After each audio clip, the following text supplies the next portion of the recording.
하나님은 살아계십니다. 살아계신 주님은 어제나 오늘이나 영원토록 동일한 주님임을 믿습니다. 아멘. 옆에 계신 분들에게 제가 말씀의 힘을 얻기 위해 말씀으로 나를 채웁시다 인사하겠습니다. 아멘. 아멘. 좋습니다. 오늘 우리 요나서 보고 있는데요. 요 나의 복음 5번째 말씀으로 다시 은혜 앞으로, 다시 은혜 앞으로 라는 제목으로 하나님 말씀을 한번 보도록 하겠습니다. 요나 말씀은 구약의 지금으로부터 한 2800여 년 전의 이야기지만 누구의 말씀이냐? 나의 말씀이라고 그랬어요. 그래서 선지서들을 통해서 하나님께서 하신 메시지는 여호와께 돌아오라, 돌아오라. 근데 구약에 있는 17명의 선지자 가운데 특히 북이스라엘에 있는 3명의 선지자 가운데 유일하게 요나서만이 가진 특징은 먼저 내가 하나님 앞에 돌아가야 한다라는 메시지를 전하는 본문이었습니다. 그래서 우리가 이 본문을 통해서 다시 어떻게 할 것인가 계속 보고 있는데요. 요나서 오늘 5번째거든요. 1장 마지막 절인데요. 한번 1장을 총정리하는 의미로 한번 점검해 보려고 해요. 모든 삶의 문제 누가 문제입니까? 네, 요 나가 문제죠. 나의 문제를 우리가 하나님 앞에 볼 수 있어야 된다 그랬어요. 근데 요나는 하나님의 뜻보다 내 계획, 내 자존심, 내 뜻, 내가 좋아하는 것, 그리고 내 나라, 내 민족, 이게 더 중요했지요. 그러니까 하나님의 뜻을 저버렸습니다. 선지자였고 하나님을 알았고 복음의 사명을 갖고 있었지만 그것을 저버리고 자기 뜻 따라 사명을 저버렸어요. 그래서 하나님 앞에 복된 인생이 누구예요? 쓰임받는 인생이 누굽니까? 네, 우리 각자 다르지만 내게 주신 하나님의 사명을 알고 사명에 순종할 줄 아는 사람이 복된 인생, 쓰임받는 인생이라고 했습니다. 그래서 하나님께서 요나를 회복시키시는 3단계가 있어요. 3단계. 첫 번째로는 다시 복음 앞에 서야 된다고 했습니다. 다시 복음 앞에. 그래서 복음이 뭐예요? 복음은 하나님의 은혜가 얼마나 큰지를 알고 또한 그 앞에 내가 얼마나 큰 죄인인가를 아는 것이지요. 정리하면 이거죠. 하나님을 알고 나를 알고 내가 어떤 인간인지를 알고 하나님의 은혜가 얼마나 큰지를 아는 것. 다시 복음 앞에 서야 된다고 했어요. 두 번째 단계가 뭐예요? 우리 지난번 말씀이었죠? 나를 어떻게 해요? 던져야 산다 그랬습니다. 다시 십자가 앞에 자기를 부인하고 날마다 제 십자가를 지고 주님을 쫓아야 된다 그랬습니다. 던지다 뭐라 그랬어요? 부메랑처럼 사랑은 돌아오는 거야. 이러면 안 된다 그랬어요. 나를 던져야 돼요. 어떻게 해요? 가능한 멀리 던져야 돼요. 즉 주님 품 앞에 다시 내 옛사람을 던져버리는 삶이 필요합니다. 오늘이 3번째인데요. 요나의 사명 회복 프로젝트 세 번째, 다시 은혜 앞에 서야 한다는 말씀을 전하겠습니다. 하나님의 절대적인 은혜 앞에 섰을 때 우리는 무엇을 발견하게 되느냐? 오늘 말씀의 정리예요. 하나님의 은혜 앞에 서면 하나님이 나를 위해 준비하고 계셨구나. 나를 위해 이 모든 것을 예비하셨구나 라는 것을 발견합니다. 여러분 하나님의 은혜 앞에 다시 서시길 바랍니다. 자, 오늘 말씀 첫 번째 들어가 볼게요. 하나님이 준비를 하셨어요. 뭘 준비하셨냐? 큰 물고기를 준비하셨다라는 겁니다. 큰 물고기. 본문 17절을 보면 여호와께서 이미 큰 물고기를 예비하사 요나를 삼키게 하셨으므로 요나가 밤낮 3일을 물고기 뱃속에 있느니라. 이렇게 했어요. 네, 큰 물고기. 큰 물고기가 뭘까요? 이 말씀을 우리가 자주 접하면서 우리 어린 시절, 주일학교 시절, 수련회 때 물고기에 대해서 여러 가지 이야기들을 하는데요. 사실 여전히 논쟁거리가 되는 본문 중에 하나입니다. 이 물고기의 정체를. 그래서 우리 계속 금요일마다 우리 여러 가지 신학 얘기 들으면서 자유주의 신학 이런 거 들어보시잖아요. 자유주의 신학이나 아니면 현대에 있는 많은 사상가들이나 사람들은 거부감을 갖는 본문 중에 하나죠. 그래서 학자들에 따라서 또 성경 연구가들도 입장이 다르고요. 심지어 요즘에는 이제 고고학이나 생물학자들도 이제 이 본문에 이제 달려들어서 이게 무엇이냐 갑론을박이 많아요. 그래서 우리 어렸을 때는 그렇게 배웠어요. 어렸을 때는 이제 OHP 이게 사진 같은 거 보면 이렇게 요나가 있어요. 근데 큰 물고기 가운데 이렇게 동굴 같은 데 있어 앞에 모닥불 피워놓고 이렇게 있는 거 보셨죠? 요거 아시는 분은 옛날 사람이에요. 네, 물고기 속에 뭐라가 있었다라는 거죠. 근데 이걸 가지고 요즘엔 또 얼마나 또 확인해요. 그래서 어떤 분들은 뭐 고래다. 근데 여러분 고래가 또 아니래잖아요. 고래는 이렇게 포유류잖아요. 물을 이렇게 확 흡수해가지고 이 등으로 뾰 뽑아내잖아요. 그러니까 물이 들어오고 나가고 하기 때문에 요나가 3일 동안 있기가 어렵지 않을까 이런 얘기하면서 또 이 본문을 막 위협하는 사람들도 있어요. 어떤 분은 또 최근에 어떤 목사님 이걸 백상아리라, 백상 상어 있죠? 우리 영화 조스 같은 거. 조스 알면 또 옛날 사람이에요. 요즘에 딥블루시 그런 거 하시면 실제로 그 2023년도에 지중해 6m짜리 백상아리가 잡혔대요. 6m 하면 단순한 수치로 저처럼 이렇게 키가 엄청나게 안 큰 180이 조금 안 되는 사람은 한 3명까지 들어갈 수 있는 거죠. 길이로만 따져도. 그런 얘기도 있어요. 네, 뭐가 맞아요? 근데 우리가 오늘 이 말씀을 여러 번 했지만 오늘은 한번 이 큰 물고기에 대한 정체를 우리 은찬이도 예배 전에 이 본문을 읽고 있더라고요. 그래서 한번 우리가 짚고 넘어가야 될 것 같아요. 네. 우리가 하나님의 말씀을 대하는 전제가 무엇인가 한번 우리가 믿음으로 한번 생각해 봅시다. 하나님의 말씀, 즉 성경 말씀, 요나서뿐만 아니라 성경을 보는 우리 기본적인 태도는 신뢰가 있어야 합니다. 하나님에 대한 신뢰예요. 성경에 있는 어떤 단어나 어떤 특정 지역, 지명, 어떤 사건에 대한 신뢰는 어디에 기반하냐면 살아계셔서 오늘 우리와 함께 하시며 세상을 주관하시는 하나님에 대한 신뢰가 가장 전제되어야 된다는 거예요. 우리는 하나님을 믿기 때문에 하나님이 주신 이 말씀을 믿는 겁니다. 성경은 하나님이 아니죠. 성경에 기록된 문자는 진리가 아니죠. 하나님이 진리시잖아요. 그 하나님이 영감되어 있기 때문에 우리가 성경을 진리로 받아들이는 종교학자들이 한 솔라 스크립트라 우리 지난번에 배웠죠. 오직 성경으로 돌아가야 하는 이유는 그것이 바로 영감된 하나님의 은혜가 있기 때문에 그렇습니다.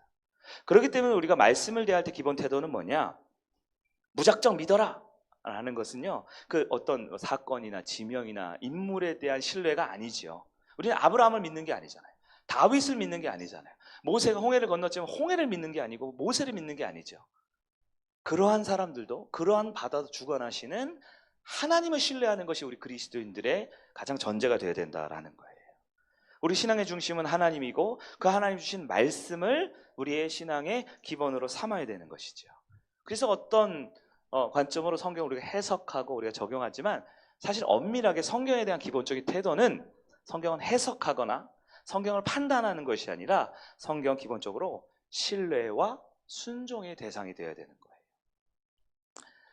그래서 초대교육 터툴리안이 말했잖아요. 우리가 이해하기 때문에 믿는 게 아니라 믿어야지만 이해할 수 있다 이런 표현을 썼어요. 이해할. 그래서 우리가 이해할 수 있는 건 기독교 신앙이 아니다 이런 표현까지 씁니다. 그렇죠? 네, 그렇죠. 마태복음 12장 40절에 보면 우리 예수님께서 우리 구원자, 우리 기독교의 가장 중심이 되는 복음의 핵심이신 예수께서 이렇게 말씀하셨죠. 요나가 밤낮 사흘 동안 큰 물고기 뱃속에 있었던 것 같이 인자도 밤낮 사흘 동안 땅속에 있으리라. 예수님이 십자가의 죽음과 부활하는 그 사흘간에 있었던 기간을 설명하실 때 누구 예를 들어요? 요나 얘기를 들었다라는 요나. 이 외에도 성전 앞에서 바리새인과 논쟁하실 때 요나의 표적 외에는 보여줄 것이 없다. 한 번 더 얘기하셨어요. 이 말씀 뭡니까? 예수님이 이걸 그냥 단지 하나의 설화나 이야기로 한 게 아니에요. 나의 십자가 죽음과 부활의 그 죽음의 실제적인 역사적 사건을 3일간의 죽음의 사건을 설명할 때 누구를 들어요? 요나. 예수님도 요나를 신뢰합니다. 큰 물고기 오늘 본문에 있죠? 이게 히브리 표현과 동일한 표현인데요. 신뢰하는 그 표현을 그대로 썼다라는 거예요. 그러면 우리는 어떻게 되느냐? 이 큰 물고기가 뭐냐? 큰 물고기가 고래냐, 상어냐, 메가사우루스, 공룡 중에 하나냐? 여러 가지 추측과 과학적 이론을 우리 설명할 수 있지만 분명한 건 이건 하나님의 계획 가운데 있는 하나님의 섭리와 준비하심이라고 믿어야 한다라는 거예요. 이것을 설명하기 위해서 저는 어떤 특정한 저만의 생각이 또 있긴 한데 제가 어떻게 설교를 할까 고민하다가 그러면 성경으로 돌아와야겠다. 성경에 과연 이 큰 물고기에 대해서 뭐라고 말하고 있는지 우리는 큰 물고기가 뭔지 모르죠. 그걸 자꾸 A다, B다, C다라고 말하니까 이게 맞냐 틀리냐라고 하지만 성경 그 자체에 우리가 신뢰하는 하나님 말씀을 한번 보자고요. 성경을 보면 우리가 두 가지를 생각하셔야 돼요. 성경에 이 큰 물고기의 정체에 가장 적합한 그리고 그거다라고 말할 수 있는 게 두 가지예요. 첫 번째는 리워야단이라는 것이고요. 두 번째는 다곤이라는 신이 설명이 될 수 있어요. 우리가 오늘은 조금 마음을 잡고 좀 설명이 많은데 이 내용을 한번 정리를 한번 해보자고요. 창세기 1장 21절에 이렇게 되어 있습니다. 하나님이 큰 바다 짐승들과 뭇에서 번성하여 움직이는 모든 생물들을 점점점 나오다 그 종류대로 창조하시니. 하나님 세상을 만드실 때 모든 생명체를 창조하셨죠. 근데 그때 뭘 창조하셨냐면 큰 바다 짐승들. 그래서 여러 성경 번역이 있는데요, 공동 번역 같은 데만 여기 큰 바다 괴물들 이렇게 써 있어요. Sea monster, 바다 괴물들. 하나님께서 만드셨다라는 겁니다. 그게 뭐예요? 그게 뭔지가 중요한 게 아니고, 하나님 분명 이 뒤에 본문 보면 창세기 1장 22절 뒤에 보면 바다 생물들의 이름도 나오고 땅에 있는 것도 나오지만 특정 지어서 큰 바다 짐승들을 만들었다라고 표현하고 있어요. 시편 104편 26절에 이렇게 되어 있죠. 그곳에는 배들이 다니며 주께서 지으신 리워 야단이 그 속에 너나이다. 하나님이 창조를 설명하면서 사람들이 배 타고 다니는 그때에도 뭐가 있었냐면 리워 야단. 그 리워 야단이 뭔지 어떻게 생겼는지 지금 아는 게 중요한 게 아니고, 성경에 따르면 하나님이 리워 야단이라는 것을 만드셨다라는 거예요. 리워 야단의 존재가 분명히 있다라는 겁니다. 여러분, 제가 이걸 설명하면서 우리 청년들하고 대화를 하다가 어떤 청년이 딱 목사님 그거 욥기에 나오잖아요 그러더라고요. 실제로 욥기 41장은요 31절이거든요. 제가 이걸 다 읽고 싶은데요, 1절부터 34절까지가 전부 다 리워야단 얘기예요. 비늘이 어떻고 어떻게 잡고 어떻게 공격하고 얼마나 무섭고, 리워야단에 대한 묘사가 아주 자세히 기록되어 있거든요. 큰 물고기가 뭔지는 증명할 수 없지만 지금 모르니까요. 분명 리워야단이라는 것이 있었다라는 것이죠. 한 절만 볼까요? 41절 1절 초반에 내가 낚시로 리워야단을 이끌어낼 수 있겠느냐 하면서 불가능하다는 거예요. 그 얼마나 크고 압도적인 존재이냐면 모든 사람을 해칠 만큼 강한. 그래서 이 묘사된 걸 보면요, 그의 코에서 연기가 나온다는 표현도 있고요, 이 껍질이 얼마나 단단하고 턱이 얼마나 두껍고 이빨이 얼마나 강력한지에 대한 얘기가 나와요. 그래서 오늘날 많은 사람들이 공룡이나 이런 걸 추론할 때 리워야단에 있는 이 욥기의 말씀을 많이 인용해서 만들어내기도 하고, 화석 발굴도 있겠지만. 자, 시편 74편에 보면 이렇게 되어 있어요. 주께서 주의 능력으로 바다를 나누고 물 가운데 용들의 머리를 깨뜨리셨으며 리워야단의 머리를 부수시고 그것을 사막에 사는 자에게 음식물로 주셨으며. 자, 써있죠. 하나님께서 물 가운데 용 혹은 리워야단이라고 표현되어 있는, 사실 용도 우리나라 번역이 용이지 원문은 이제 괴물이라고 되어 있는 거예요. 바다 괴물. 이것을 어떻게 해요? 하나님이 치셨다, 멸종시키셨다, 끝장내셨다, 이렇게 표현되어 있죠. 하나만 더 볼게요. 이사야 27장 1절입니다. 그날에 여호와께서 그의 견고하고 크고 강한 칼로 날랜 뱀 리워야단, 곧 꼬불꼬불한 뱀 리워야단을 벌하시며 바다에 있는 용을 죽이시니라. 하나님이 어떻게 하셨어요?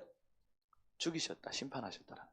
그 외에도 여러분 리워야단 쳐보십시오. 보면 리워야단이요, 어떤 분이 정확히 알 때 악어라고 표현되어 있는 본문도 많아요. 악어. 왜요? 우리는 모르니까요. 우리 개역 성경도 있고 NIV도 있고요. 또한 성경 여러 번역본 볼 때마다 이 표현을 다르게 쓰거든요. 왜요? 우리는 본 적이 없어요. 왜 본 적이 없을까요?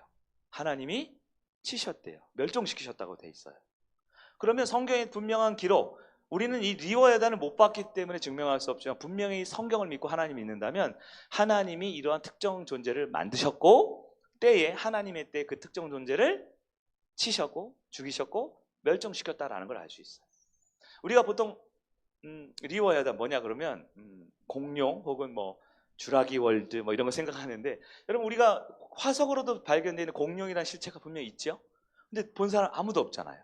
실물을 모르잖아요. 그래서 여러분 이렇게 TV나 이런 데 보면 이렇게 공룡의 피부나 눈빛이나 크기나 이런 거 있죠. 그건 전부 다 그거 추론인 건 아시죠? 네. 통째로 공룡 한 마리가 발견된 게 없잖아요. 맞죠? 이빨 하나 가지고 이럴 거다라고 하고, 공룡도 여러 종류로 나눴는데, 최근 저희 아이들이 어렸을 때 공룡 할 때 많이 보잖아요. 요즘에 우리 이한이가 공룡을 많이 보는지 모르겠어요. 한동안 우리 은찬이가 많이 봤잖아요. 그때마다 제가 책을 보면 이게 자료가 바뀌어요. 왜냐면 이게 다른 공룡인 줄 알았는데 알고 보니까 같은 종류였다, 그러기도 하고. 요즘 여러분 시조새 있죠? 시조새는 인정 안 하는 거 아세요? 여러분만 믿고 있어요. 시조새, 공룡의 시조, 새의 시조. 그래서 한 뿌리가 나와서 두 개로 이렇게 공룡과 그 뭐죠? 조류로 나눠졌다라는 것은 과학계에서 폐기한 이론이에요. 무슨 얘기냐? 우리 눈으로 보지 못했지만 분명한 증거들이 있는 것들로 우리가 추론하듯 우리가 성경을 대하고 본문을 대하는 태도 조금 길었지만 성경에 분명히 하나님이 리워야단을 만드셨다 그랬고 그 리워야단을 하나님의 때에 없애셨다 이렇게 표현하고 있잖아요. 그럼 우리는 그 사실만 받아들이면 되는 거예요. 자, 요나 입장에 봅시다. 요나 입장에서 큰 물고기. 근데 여기 있는 큰 물고기는요, 예수님이 표현하신 큰 물고기랑 같은 표현이고 이것은 창세기 1장의 큰 바다 짐승 같은 거예요. Sea monster. 네. 이 똑같은 표현은 뭐예요? 고래인지 상어인지 뭔지 모르지만 잡아 삼켰어요. 그럼 요나 입장에서 이게 뭐겠어요? 요나 입장에서는 이 리워야단이겠죠. 여러분은 고래를 알고 상어를 알고 이렇게 그림도 보고 했겠지만 요나 선지자 입장에서는 이 바다를 처음 가보는 거예요. 고래 못 봤어요, 요나가. 상어 못 봤다고요. 요나 입장에서는 뭐냐면 리워야단이었던 거고 우리가 이 맥락적 모습을 봤을 때 이게 뭐 공룡이다 뭐 이렇게 추론하는 것보다 요나 상황에서 보자고요. 요나는 이게 하나님이 지으셨고 하나님이 때에 멸망시켰을 그 바다 괴물이 나를 삼켰다라고 생각했던 거예요. 자, 삼켜진 요나 입장에서는 뭐예요? 지금 누가 이 일을 만들어가고 준비하고 계세요? 하나님이 하셨다라는 거예요. 우리는 그 부분을 신뢰해야 되는 거예요. 괜히 물고기가 뭐냐 존재를 가지고 따지고 하는 건 무의미합니다. 알 수가 없어요. 자, 그럼 한편 아수르 입장에서는 이 물고기가 뭐였냐? 아수르 사람들은 하나님을 믿지 않죠. 성경을 믿지 않잖아요. 그럼 아수르의 신을 볼 필요가 있어요, 여러분. 당시 히브리어로 물고기라는 단어가 뭐냐면 다그라는 단어. 다그. 이 물고기는요, 물고기가 두 종류인데요. 그 신약에는 옵사리온이라고 아주 작은 거 있거든요. 베드로 물고기 잡을 때 하는 거 있죠. 그 단어는 다른 단어예요. 이 물고기는 크고 정확하게 설명되지 않은 어떤 큰 물고기를 말하는 건데요. 이 다그에서 플러스 온을 하면 다곤이라는 물고기 신이라는 것이 그 당시에 유행했던 신이었습니다. 물고기 신 들어보셨어요?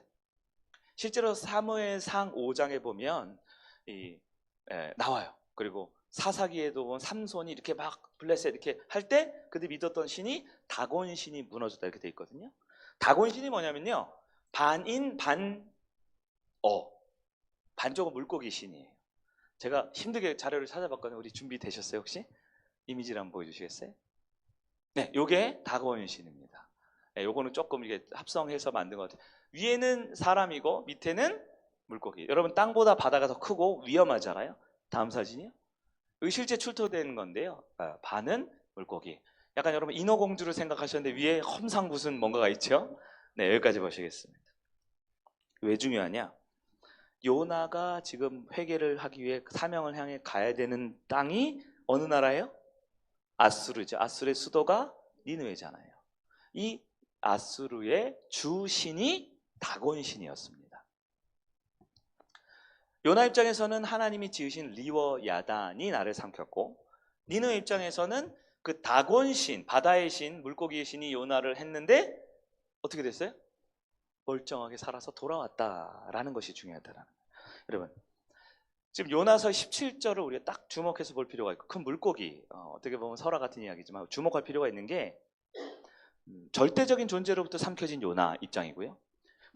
우리가 믿고 있는 신으로부터 탈출해 나온 요나의 모습이 우리가 보여지는 거예요. 17절 배경이 뭐예요?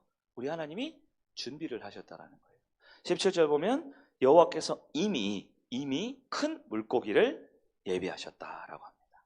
하나님은 우리를 위해 요나의 사명을 위해 회복을 위해 준비하는 하나님이라는 걸 볼 수 있다라는 것이지요. 자, 두 번째 니느웨를 준비시키신 하나님을 보겠습니다. 17절 뒤에 보면 3일을 물고기 뱃속에 있었다라는 거예요. 며칠을요? 3일을. 예수님도 이것을 인용하시면서 자신의 죽음의 3일을 의미를 부여하셨어요. 물고기 뱃속에 3일 있으면 어떻게 돼? 안 들어가서 모르는데요. 네. 죽어야죠. 그러지 않겠어요? 소화가 돼야 되지 않겠습니까?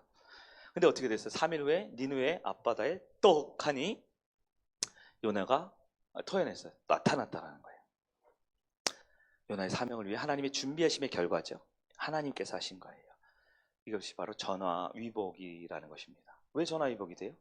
하나님이 요나에게 주신 사명을 감당할 수 있도록 준비해 놓으신 하나님의 은혜다라는 것입니다. 여러분, 하나님께서는 우리를 위해 늘 준비하시는 하나님이세요. 성경의 모든 얘기가 그것이죠. 이스라엘이 출애굽을 했잖아요. 출애굽을 해서 여러분, 고센 땅에서, 여러분 이스라엘 성경 지도를 우리가 자주 봤잖아요. 고센 땅에서, 이집트에서 가나안 땅까지 갈 때 육로가 있어요, 없어? 있죠. 네, 광야길이 있어요. 직통으로 가면 아무리 멀어도 2주 안에 도착을 합니다. 지금은 여러분 보면 그 이집트하고 중동 지역에 수에즈 운하가 이렇게 뚫려 있어요. 사람이 인공적으로 파낸 거예요. 엄청나게 긴 걸. 실제로 거기는 그냥 땅이에요. 강도 아니에요. 그냥 땅입니다. 땅. 이집트와 중동이 이어져 있는 땅이라고요. 그냥 가면 2주일밖에 안 걸리는 데를 하나님께서 어떻게 해요? 홍해길로 돌아요. 바닷길로 돌려요. 삥 돌려서 홍해 앞에 턱 갖다 놨습니다. 왜요? 이스라엘에게 홍해를 준비시키셨죠. 쫓아오는 이집트 대군에게 홍해를 준비시켰어요. 홍해를 가르게 하시는 하나님의 위대함을 보여주셨고, 다시는 이집트 100만 대군의 군사들이 이스라엘 백성을 쫓아오지 못하게 다 바다에 수장시켜버리는 것을 준비하시는 하나님이시라는 거예요. 우리의 눈으로 보기엔 왜 이렇게 뺑뺑 돌아? 왜 바닷길로 가? 바보야? 하지만 하나님의 준비하심이 있는 것이지. 여리고성에 들어갑니다. 여리고성 들어갈 때 크고 강한 성읍이라 그랬어요. 근데 하나님이 하신 게 뭐예요? 창을 준비해, 칼을 준비해, 방패를 준비해, 공성전을 해야 돼. 아니죠. 뭐예요? 하나님께서는 말하지 말고 삥삥 돌라 그랬어요. 삥삥 돌라고. 하루 이틀 사흘 날 닷새 엿새 이래. 마지막 7일째는 7바퀴를 돌아, 총 13바퀴를 돌라고 하셨어요. 그리고 하나 하셨죠. 소리 질러. Put your hands up. 이게 아니고 소리 질러 하니까 어떻게 돼요? 와 하는 순간에 여리고성을 무너뜨렸죠. 왜요? 하나님은 세상의 방법과 힘이 아니라 하나님의 능력으로 이기게 하심을 예비해 놓으셨다라는 거예요. 요나가 누굽니까? 요나, 불순종한 요나죠. 그래서 팀 켈러 같은 분은 뭐라고 그랬어요? 방탕한 선지자, 프라디가. 방탕했대요. 탕자라고 표현하는 거예요. 왜요? 나중에도 이제 니네웨 가서 복음 전하는 거 보십시오. 니네웨가 큰 성읍이죠. 우리 사장이니까 여러 번 보셨죠? 며칠 길이라고 돼 있어요. 니네웨가 사흘 길, 엄청 큰 성이에요. 걸으면 3일이나 걸리는 큰 도시인데, 실제로 요나가 회개하라고 복음 전하고 얼마나 돼요? 딱 한나절에 한나절. 딱 하루. 아침에 해 뜨고 해 질 때까지 12시간 했을까요? 밥 먹고 화장실 가는 거 빼면 딱 한나절 했다고요. 대충이에요. 아, 요나가 명설교사네. 그래요? 아니에요. 요나 보십시오. 뭐 물고 뱃속에 나와서 피골이 상급해가지고 뭐 허름한 옷 입고, 어디 출신이에요? 저기 약소국, 이제 우리가 막 쳐들어갈 이스라엘의 선지자, 북이스라엘 선지자래요. 말은 통했을까요? 어학연수하고 간 거예요 지금? 네? 그냥 우리 선교 갈 때 진짜 뭐 캄보디아 몇 개 띄엄띄엄 해가지고 몇 문장 해가지고 사형리 겨우 전하는 수준 아니었을까요? 근데 요나는 대충 했다고요. 대충. 네. 저보다 더 대충 설교했다고요. 그랬더니 어떻게 돼요? 성읍이 다 회개하고, 백성도 회개하고, 왕도 회개하고, 신하도 회개하고, 뭐까지? 짐승들까지 회개했다고 되어 있어요. 성경. 여러분, 이 모든 것은 하나님의 은혜의 준비입니다. 하나님이 지금도 우리를 준비하고 계신 거예요. 인간의 생사화복, 우리 영원함, 그리고 미래까지도 알고 계시고 준비하시는 것이 하나님의 은혜다라는 거예요. 갈라디아서 4장 4절을 볼게요. 때가 참에 하나님이 그 아들을 보내사 여자에게서 나게 하시고 율법 아래에 나게 하신 것은, 이렇게 돼 있어요. 하나님의 때가 찼다라는 겁니다. 하나님의 때. 하나님의 복음을 주시고 다시 천국을 시작하시는 그 때가 차면, 근데 그걸 위해서 예수님에게 어떤 일을 하셨냐? 두 가지예요. 첫째는 여자에게 나게 하셨대요. 아니, 사람이 여자에게 나게 당연하지만 예수님은 하나님이시잖아요. 인간이 아니시죠. 뭐예요? 여자에게 낳았다, 우리에겐 상식이지만 하나님 입장에서는 뭐예요? 이게 무슨 뜻인 줄 아세요? 이게 너무 말씀 죄송하지만 이게 개 자식이라는 욕이에요. 맞죠? 어떤 사람 보고 너 개의 자식이지? 욕하죠, 여러분. 이런 욕 안 하세요? 처음 들어보셨구나. 그런 얘기예요. 하나님이 인간의 몸, 여인의 몸에 낳았다라는 건 하나님의 수치와 모욕과 저주라는 거예요. 우리가 사람한테도 욕할 때 그 예쁘고 귀여운 강아지한테 낳았다 이런 얘기 하잖아요. 그게 욕이잖아요. 두 번째는 뭐예요? 율법 아래에 나게 하셨대. 여러분, 하나님이 어떤 분입니까? 율법을 주신 분이잖아요. 근데 그분이 율법 아래에 왜 복종합니까? 그게 하나님의 철저한 복음을 위한 준비죠. 준비예요. 하나님도 이 준비를 위해 스스로 여인의 몸으로 나셨고 율법에 복종하셨다라는 거예요. 우리 금요일마다 우리 신구약 중간기 말씀 듣고 있었어요. 이제 지난주까지 6번 들었는데, 네, 잘 기억나세요? 이 주제가 뭐였어요? 여호와 이레죠. 400년간 하나님이 암흑기, 그 어두운 침묵기 가운데 하나님은 쉬시는 것이 아니라 너네 골탕 먹어봐라가 아니라 준비하셨죠. 구약에는 하나님의 임재가 있는 곳이 어디예요? 성전이잖아요. 성전. 근데 성전이 하나님 임재가 떠났어요. 사람들이 성전을 만들어요. 근데 하나님 임재가 없죠. 그럼 안 되잖아요. 어떻게 해요? 하나님이 부숴버려요. 멸망시켜버려요. 포로로 끌려갔다 왔는데 이 사람들이 또 성전을 지어요. 자꾸 성전을 지어요. 근데 누가 안 계셔요? 하나님이 안 계시잖아요. 자꾸 하나님이 없는 곳. 네? 그전에는 바알을 섬겼고 아세라 섬겼지만 이제는 빈 성전에 하나님 없는 그곳에서 껍데기만 남아서 살아계신 하나님이 아니라 그들의 예배, 그들이 원하는 삶을 종교적인 것만 하고 있잖아요. 하나님 그걸 어떻게 다 없애버리시죠. 또 없애버려요. 또 없애버려요. 그리고 어떻게 다 흩어버리시죠. 그래서 전 세계 디아스포라 유대인 남자 10명만 있는 곳에 뭐를 세우셨어요? 회당을 지으셨죠. 회당. 교회의 전신은 성전이 아니죠. 성전은 무너졌어요. 네. 지금은 회당이 교회 역할을 하는 거죠. 교회가 회당이잖아요. 교회는 건물 좋은 데 지어놓고 일로 와라 하는 게 아니라 그랬어요. 큰 건물, 멋진 건물, 화려한 건물, 더 많은 사람 모이는 게 원래 교회 목적이 아니에요.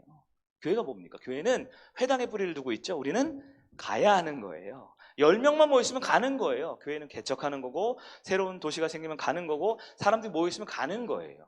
우리 땅, 우리 교회가 중요한 게 아니라 그 준비를 하나님이 하시는 거죠. 자, 모든 길은 어디로 통하요? 로마로 통하게 해놨어요. 그 길을 누가 썼어요? 사도 바울이 썼어요. 복음 전도에 썼어요. 네? 알렉산더라는 한 20대 청년을 들어 쓰셔서 33살에 온 유럽과 온 아프리카와 온 지중해 일대뿐만 아니라 인도까지 다 점령하게 하셨어요. 점령한 다음에 이 사명 끝났으니까 꼴까닥. 그리고 어떻게 해요? 딱 하나 남겨놨죠. 전 세계를 헬라어라는 그리스어, 그 작은 나라 그리스어를 전 세계 공용어로 썼고요. AD 4세기 헬라어 사용권과 기독교 복음 전파 구역이 어떻게 해요? 일치하잖아요. 헬라어라는 것을 통해 하나님은 알렉산더도 쓰시는 거죠. 하나님은 준비하시는 하나님이죠. 로마 제국 될 때 겉은 로마지만 힘은 셌지만 다 뺏겼죠. 이 그리스한테. 맞죠? 언어도 헬라어가 공용어고 문화도 헬레니 문화가 다 헬라 거잖아요. 근데 로마가 잘하는 거 딱 하나 있어요. 두 개. 하나는 길 닦은 거고 하나는 뭐예요? 법이죠. 법. 로마법. 로마법은 지금도 전 세계 기본법이고 우리 대한민국 헌법도 로마법에 기인하고 있다 그랬죠. 그걸 두고 있죠. 이 법을 어떻게 했어요? 사도 바울과 예수님 다 활용하시죠. 우리에게 주어진 질서, 규칙. 하나님께서 이것을 준비하고 있다라는 거예요. 4번 얘기는 안 할게요. 4번 얘기까지 가면 머리가 복잡해지니까. 근데 70인역 이런 거 있잖아요. 네, 알렉산더리아 대도서관 통해서 어떻게 해요? 구약 히브리어를 세계 복음을 위해서 전혀 몰라요. 그 사람들이 예수 믿지 않는 톨레미 왕조였잖아요. 그 사람 데메트리우스 헬라 사람이잖아요. 그 사람들이 구약 성경을 구약 히브리어를 헬라어로 번역해서 예수님 당시 예수님도 다 70인역 인용해서 설교하셨다고 하셨잖아요. 하나님의 때가 차면 하나님은 우리를 위해 가장 필요한 걸 준비하고 계시다라는 것입니다. 하나만 더 볼게요. 가나안 정복 때 여리고성에 보면 기생 라합이라고 있었어요. 그 라합에게 어떤 준비를 시키셨는지 조금 자세히 볼게요. 여호수아 2장 9절 10절입니다. 말하되 여호와께서 이 땅을 너에게 주신 줄을 내가 아노라. 지금 말하는 사람은 여리고성에 있는 사람이고 너희는 이제 이스라엘 정탐꾼이에요. 우리가 너희를 심히 두려워하고 이 땅 주민들이 다 너희 앞에 간담이 녹나니. 믿어지지가 않아요. 왜냐하면 지금 여리고성 크고 견고한 성읍이거든요. 근데 어떻게 이스라엘 그 광야에서 그냥 거짓대처럼 돌던 40년을 방랑하는 사람이 왜 무서워요? 10절이죠. 이는 너희가 애굽에서 나올 때 여호와께서 너희 앞에 홍해물을 마르게 하신 일과 너희가 여던 저쪽에 있는 아모리 사람의 두 왕 시온과 옥에게 행한 일 곧 그들을 전멸시키는 일 우리가 들었습니다. 하나님 무엇을 사용하셔요? 소문까지도 사용하시는 거예요. 맞죠? 홍해인 거 못 봤거든요. 뭐 인터넷이 있어요. 뭐 드론으로 촬영한 것도 아니고 인공위성으로 GPS로 쏴준 것도 아닌데 어떻게 압니까 이걸? 소문을 쓰시는 거예요. 그 소문 어떻게 해요? 믿게 하시는 게 우리 하나님이 준비하심이라는 거예요. 여러분, 다곤 신이 삼켰어요. 니느웨 입장이에요. 니느웨. 다곤 신이 삼킨 거죠. 바다의 신이잖아요. 요나가 막 풍랑 있는데 요나가 꿀꺽 했더니 뭐 큰 물고기 잡았대. 3일 동안 어휴 죽었네. 근데 어떻게 해요? 그가 살아서 돌아왔어요. 좀비처럼. 저벅저벅. 그리고 막 얘기해요. 그러니까 처음 보면 그런 생각 들지 않아요? 뭐 이 외국인이 와가지고 꾀죄죄한 사람이 와가지고 막 이상한 말로 회개하라, 안 그러면 너네 다 죽어. 그럼 어떻게 해요? 너나 죽어. 그래야 되지 않아요? 근데 그 사람은 그걸 듣고 있어요. 니네 사람 다 듣고 있다고. 왜 듣고 있어요? 요즘 말로 이 분위기 어쩔? 불사신이 나타난 거예요. 다곤신이 잡아먹었는데 나타났다라는 겁니다. 요나도 자기 정체성 뭐예요? 나 리워야단에서 나 살아났어. 나 웬만하면 안 죽겠네. 이거 하나님이 만들고 창조한 그게 나를 이렇게 했네. 이거 도망가면 안 되겠구나. 창세기 22장 14절입니다. 아브라함이 그 땅 이름을 여호와 이레라 하였으므로 오늘날까지 사람들이 이르기를 여호와의 산에서 준비되리라 하더라. 아멘. 우리 하나님은 준비하시는 하나님이에요. 그리고 그 준비하심을 깨달을 때 우리는 은혜 받았다라고 하는 겁니다. 여러분, 하나님의 은혜, 하나님의 준비하심을 경험하는 여러분에게 바랍니다. 역사적인 증거들만 몇 가지 더 살펴볼게요. 아수르의 국력이 쇠해질 때라고 말합니다. 이것은 성경에 대한 이야기였다면 이제는 실제 역사에 대한 배경이에요. 당시가 어떤 배경이냐면 AD 7세기 8세기 사이였죠. 아라랏 전쟁이라는 것이 있었어요. 여러분 궁금하면 네이버에 쳐보시면 나옵니다. 아라랏 전쟁 혹은 아르메니아 전쟁이라고 되어 있어요. 위쪽인 아르메니아에서 아수르를 침공했어요. 살마네스의 4세예요. 쳐보세요. 나와요. 그때 아수르군이 제일 약해져 있어요. 여러분 전쟁에서 패배했습니다. 사람들이 어때요? 축제하고 기쁜 게 아니라 불안하고 초조하고 어때요? 마음이 굉장히 여리여리해져 있겠죠. 실제로 BC 765년에서 BC 759년 6년 동안 극심한 전염병이 니느웨에 퍼졌습니다. 오늘날에는 뭐 마스크도 쓰고 뭐 백신 주사도 맞고 병원 가서 뭐 사회적 거리두기도 하지만 당시에는 어때요? 전염병. 우리 전 세계에 강타했던 이 코로나 2년, 3년간에도 전 세계가 막 마비됐었잖아요. 맞죠? 코로나 이전과 이후가 다르다 그러잖아요. 그 당시 지금으로부터 약 2700, 800년 전 전염병으로 아수르 니느웨가 6년 동안 초토가 됐다라는 거예요. 결정적 사건이 하나 더 있는데 BC 763년 6월 15일 제가 왜 이렇게 하냐면 천문학적으로 다 나와 있거든요. 그때 개기일식이 있었는데요. 역대급 개기일식이 있었다라는 거예요. 역대급 개기일식. 여러분 궁금하면 적으시고 확인해 보세요. BC 763년 6월 15일 개기일식. 이게 개기일식이 자주 이렇게 국지적으로 있는데요. 이건요 천문학 역사상으로도 가장 유명한 사건이에요. 이 개기일식이 어디서 발견됐냐? 니느웨에서 발견됐다고 네이버에 써 있어요. 보세요. 확인해 보시죠. 무슨 얘기냐? 제가 지금 일부러 일본 역사적인 사건이나 이 과학적인 사건을 왜 얘기하냐면, 여러분 개기일식 그 당시는 뭐예요? 개기일식은 이게 태양이 있는데 달이 태양을 가리는 거잖아요. 해를 품은 달 그거잖아요. 이 광주에 가면 있는 그 밥집도 있고 우리 보경 지사님 필요했던 밥집도 있지만 해를 품은 달. 그럼 어떻게 해요? 세상이 어두컴컴하고 뭐 이상한 빛 나죠? 사람들이 뭐라고 그래요 그때? 이거 뭐 불길한 징조야. 뭐 세상 이거 멸망당하는 거야. 뭐 그러죠. 이 모든 일이 단기간에 일어났습니다. 바로 그때 하나님의 완벽한 준비예요. 전쟁에서 패해서 국력이 쇠해졌고요. 전염병이 돌아서 민심이 흉흉하고요. 개기일식으로 막 온 백성이 공포에 빠져들고요. 그때 우리가 믿고 있는 주신인 다곤신에게서 살아나온 한 외국인이 와서 너네 내 말 안 들으면 너네 멸망당한다? 이 말을 해요. 저 같으면 안 믿을 것 같은데 이 모든 정황과 상황이 요나 입장도 그렇지만 니네 입장이 어떻습니까? 이보다 더 완벽할 수가 있을까요? 우리 독서 모임 할 때 많이 읽었던 C.S. 루이스라는 분 있죠. 이분이 유명한 책 많이 썼죠. 순전한 기독교, 스크류테이프의 편지, 마게이젠을 썼는데 이분이 쓴 3대 작품 중에 하나가 고통의 문제라고 있거든요. 고통의 문제 이런 글귀가 있어요. 고난은 하나님의 큰 확성기이다. 이렇게 표현되어 있어요. 고난은 하나님의 큰 확성기이다. 이만큼 니느웨 백성들이 지금 고난과 고통일 때가 없었을 것 같아요. 그럴 때 하나님의 음성이 들렸을까요? 이 꾀죄죄한 이 외국인 선지자, 이 어떻게 보면 이 팀켈러는 프라핏이라고 했어요. 이 방탕한 선지자, 그 한마디도 들릴 만큼 하나님은 완벽한 준비를 하시며 이스라엘 백성과 니느웨뿐만 아니라 요나 한 사람이 돌아오게 하기 위한 하나님의 이 아름답고 선하고 많은 시간과 헌신이 필요한 은혜의 준비가 있었다라는 것입니다. 우리도 그래요. 우리도 설교 말씀이 잘 들릴 때가 있어요. 언제요? 잘 나갈 때, 못 나갈 때. 대답하지 마세요. 기도가 아주 간절할 때가 있어요. 뭐 오늘따라 기도가 좀 달라요. 오늘은 좀 기도가 좀 안 간절했던 것 같아요. 간절할 때가 언제예요?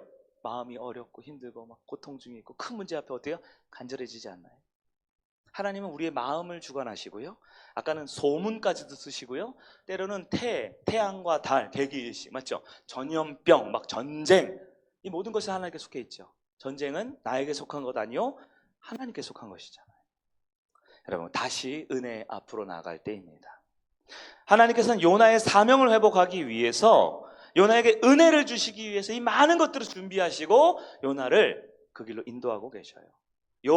나의 복음이잖아요. 나를 향해서도 하나님 많은 준비와 계획을 하십니다. 두 가지예요. 내가 하나님의 준비하신가 계획을 믿고 신뢰한다면 우리는 하나님 은혜의 발걸음에 갈 수 있는 거예요. 하지만 내게 주어진 일이 어떤 좋은 일이 있어요. 뭐 직장에서 승진을 했어요. 하나님의 예비하심으로 계획으로 내 삶이 풍요롭지만 승진했으니까 어떻게 돼요? 옷을 뭘 입지? 말은 어떻게 쓰지? 내가 더 높은 월급을 받고 높은 직장에 가면 어떻게 행동해야 되지? 하나님을 모르면, 하나님을 인정하지 아니하면 더 큰 근심과 걱정에 빠져드는 분들이 있어요. 집안에 좋은 일이 있습니다. 경사가 있어요. 그럼 기뻐하고 즐거워하는 게 영광 돌려야 되죠. 근데 우리 어떻게 합니까? 이걸로 인해서 우리 또 걱정과 근심과 염려와 그러는 거예요. 자식 공부 잘해 서울대학 갔어요. 그럼 어떻게 해요? 딱 그 소식 기쁜 다음부터 어떻게 해요? 등록금은 어떻게 내야 되고, 서울대 가면 막 어학연수도 보내야 되고, 또 서울대 가면 또 뭐 논문도 더 많이 읽어야 되고, 부모부터 자식까지 더 걱정하고 있어요.